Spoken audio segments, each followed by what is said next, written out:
Chiamaka. Kaifo. Muki na-ajụ ka ifo. Ka esi agafe m?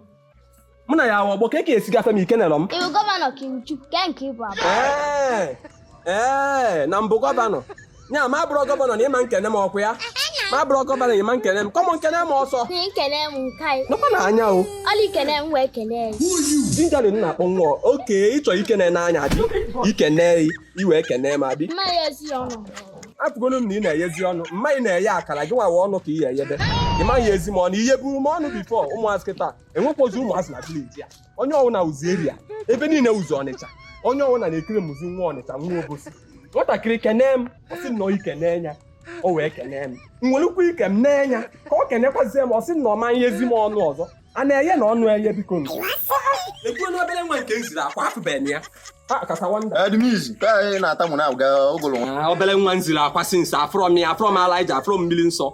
Ka e nwere ka ebe ị na-akpọ ịkwa. Okay, nwanne m achọkwa m ịbanye sifo birthday alụbam mmemme invite mana onwe ka o si dị m ọtụcha m nga na ịbanye kwada we. So ka m mpịa ọgba amalife na m.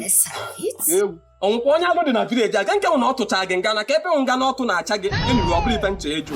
Tibo ebu na ọnya ya ka m na-achọ. Okay, ọ gaba anyị. Ọtakwa n'aka ọtụwasị ịfụ nkịta wee kpagharịkwa nkụ. A na-ekwu nke okwu okwukwe ọzọ. Nke na ọtụwa nkụ, ọtụwa na nwa nkụburu. M na-ajụ gị ese Tibo ebu. Ị na-asị m na ọtụwa nkụburu. Ka e kọnsaịnụ ma ọtụwa nkụburu. Tibo ebu ka m na-ajụ gị ma ọ na ya. What do you want? Ya ka m na-agwa na ọteba aka na aka ntị na ọteba aka ọtụwachi afọ nkụ wee pụkwa. Nwanna aka ngaragodu gaba n'ike ya adịrọ. Nke onye alụ na vileji a. Na vileji kwụsị. Onye ọwụna ụzi yo. Nwa 2 years ọ sị gị na nwa Obosi na vileji kwa Obosi. Negoro obere nwa kene m ọsị na ikene enya. Ikene enya o wee kene m. Ike o nweziri anya. Na mana nwekwa ike nwere anya na ukwu ahụ. Ogeneke. Hey! Jizọs. Nwa kerigonu. O nwere ife nche ịjụ.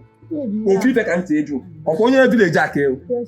N'obodo a kwa obere nwa, ọkwa kwesịrị obere nwa fọ okenye okene ya. Okenye bulu ụzọ kene obere nwa alụ. Nke okenye ejebi ebulu ụzọ. Biko sikwalụ. Ọ na-anya o.